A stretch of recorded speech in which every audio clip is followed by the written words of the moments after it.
A paz do Senhor, meus irmãos, é uma alegria enorme ter vocês aqui como o meu público para nós estudarmos junto sobre a Bíblia, irmãos.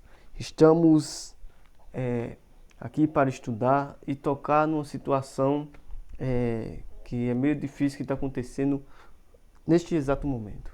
Irmãos, o que a Bíblia diz está se cumprindo, irmãos. E hoje estarei aqui com vocês reagindo a um vídeo na Palestina. O que está acontecendo, irmãos, o que a Bíblia também já previa, né, irmãos? Então fica até o finalzinho, acompanha o vídeo aí. E ao final eu quero orar por você, sua família e também pela Palestina, né? Pelo povo palestino que está precisando de oração, irmãos. Então, vamos reagir aqui o vídeo com vocês e acompanhem. Essa é Samar. Ela é mãe de 6 crianças. Não consegue encontrar leite ou qualquer outro alimento para os filhos. A situação mais grave é de Amir Matar, de 4 anos. O filho dela tem paralisia cerebral e pesa apenas... Tá vendo aqui, irmão, só paralisia cerebral e a mãe tem que enfrentar as coisas assim, né? Porque no meio dessa guerra, vamos acompanhar. 7 quilos. A subnutrição é chocante. A pele fina mostra a coluna e as costelas. Não tem fralda, a mãe precisa usar plástico no lugar. Tá vendo, irmãos, a situação aí, ó. É muito triste ver uns irmãos desse jeito, né, irmão? É uma cena que toca o coração da gente. Vamos continuando aqui. Ele não entende, fica o tempo todo chorando. E eu falo pra ele, não se mexe tanto, senão você gasta caloria e vai ficar com fome. Mas ele não entende. Essa é a realidade de milhares de mães em Gaza. Elas também passam fome. As que estão amamentando perderam o leite, se sentem fracas. Essa mãe, há mais de 7 dias sem conseguir comida, decidiu aquecer água e sal para oferecer aos filhos. Nos hospitais, médicos dizem que... Tá vendo, irmãos, que situação, né? Tendo que aquecer água e sal. Meu Deus, é o fim dos tempos mesmo, irmão. Irmãos, tá vendo que a guerra causa? E também, né, em meio a essa guerra toda, vamos acompanhando aqui. Estão com mãos atadas, sem suprimentos, sem remédios. Mais de 5 pessoas morreram nas últimas 24 horas por causa da fome. Quem tenta sobreviver também corre grande risco. 42 civis foram mortos durante distribuição de alimentos, baleadas por soldados israelenses. Uma das justificativas para Israel... Isso tudo, irmãos, entre conflito entre Israel e Síria e Palestina. Mas isso tudo, de acordo com a Bíblia, já ia acontecer. Daqui a pouco eu explico para vocês aqui. Restringir e até chegar a bloquear o envio de ajuda humanitária a Gaza foi de que o Hamas estaria roubando boa parte da comida enviada para os civis pela ONU. Mas, segundo oficiais do próprio exército israelense, nunca se encontrou prova de tal acusação. Agora, com a fome atingindo níveis críticos, a pressão aumentou e Tel Aviv começou a ceder à ideia de enviar mais ajuda ao território palestino. A entrega de pacotes de comida pelo ar com paraquedas deve começar nos próximos dias. Israel também disse que planeja pausas nos bombardeios para entrega de ajuda humanitária. Hoje, o Reino Unido anunciou um plano para retirar crianças feridas e que correm risco de morte em Gaza. E também vai se juntar a Jordânia e Emirados Árabes no lançamento dos alimentos. Neste sábado, milhares de pessoas saíram às ruas para protestar contra os massacres israelenses e o avanço da fome na faixa de Gaza. Londres, Paris e cidades em vários países do Oriente Médio. Tá vendo, irmãos, como é a situação? É muito triste a situação dessa. Infelizmente, a Bíblia já falava isso, né, irmãos? Mas a guerra causa isso, causa distúrbio, muitas coisas. Então vamos acompanhando aí. Então a Bíblia se cumprindo, né, irmãos? Então, irmãos, é isso que nós acompanhamos. A situação muito triste. Para chegar o alimento é muito difícil. E por mais que tente ajudar, até Israel quer ajudar também, não sei de que forma, mas você viu aí.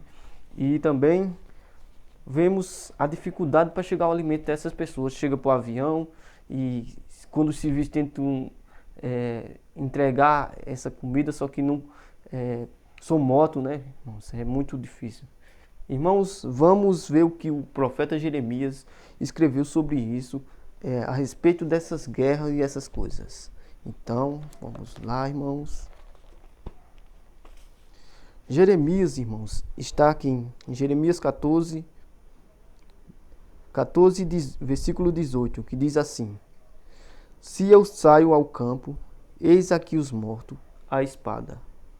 E se entro na cidade, estão ali os debilitados pela fome, e até os profetas e os sacerdotes correm em redor da terra e não sabem nada. Tá vendo, irmãos? Isso aqui, Jeremias está dizendo que quando acontece uma guerra assim, a fome, até os pastores, profetas, religiosos correm, né, irmãos? É uma situação muito complicada. Agora, irmãos, vamos para Mateus 24, onde diz sobre o fim dos tempos dessas coisas, irmãos. E agora, irmãos, vimos aqui para Mateus 24, onde diz assim: Porquanto se levantará nação contra nação e reino contra reino, e haverá fomes e peste e terremotos em vários lugares. Mas todas essas coisas são o princípio das dores. Mateus 24, do 7 ao 8. Irmãos. Então, irmãos, vemos aí várias coisas se cumprindo. Terremotos, reino contra reino, país contra país, como é que eu posso dizer? A Rússia contra a Ucrânia. E isso vai se propagando, né, irmãos? E quem sofre, irmão, é a população, os irmãos. Mas nós temos que orar, irmãos, por esses povos sofridos. Às vezes tem cristão no meio também, irmãos. Irmãos, e é isso que nós vemos hoje, irmãos. Infelizmente, isso já está previsto para acontecer, irmãos. E agora, irmãos, vamos para o momento de oração, onde eu quero orar pela sua família e pelos palestinos também, irmãos. Bote a sua mão para o céu e ore comigo. Senhor, meu Deus e meu Pai, abençoa a família daqueles que estão em casa, Pai. Abençoa nossos irmãos palestinos, Pai, e que o alimento chegue até essas pessoas, Pai. Senhor Deus, eu vejo esse sofrimento dessas pessoas e é de dar um nó no coração, Pai. Mas Tu, Pai, és zeloso, Tu és maravilhoso e Tu sabe como Tu faz as coisas. O alimento chega até essas pessoas com a forma que Tu consegues fazer, Pai. Ó Senhor, tantas criancinhas morrendo, Pai. Aquelas crianças que nem conheceram o mundo direito ainda, irmãos. Ó Jesus, abençoa, Pai. Perdoa o pecado daquelas pessoas, Pai, que guerriam. E até Israel também, Pai. Abençoa tanto um lado como o outro, Pai. Pai, perdoa por reclamar muitas vezes da comida que temos. Hoje vemos que precisamos muito, até do último grão, Pai. Ó Senhor, leva essa mensagem até todos os povos e que seja glorificada. E que a família de casa, aqueles que me assistem, seja abençoada em nome de Jesus. E é isso, irmãos. Em nome de Jesus eu agradeço, que Deus abençoe a família de vocês. Comenta aí qualquer coisa aí, a sua cidade, para eu saber de onde é. E é isso aí, irmãos. Fiquem com Deus. Amém.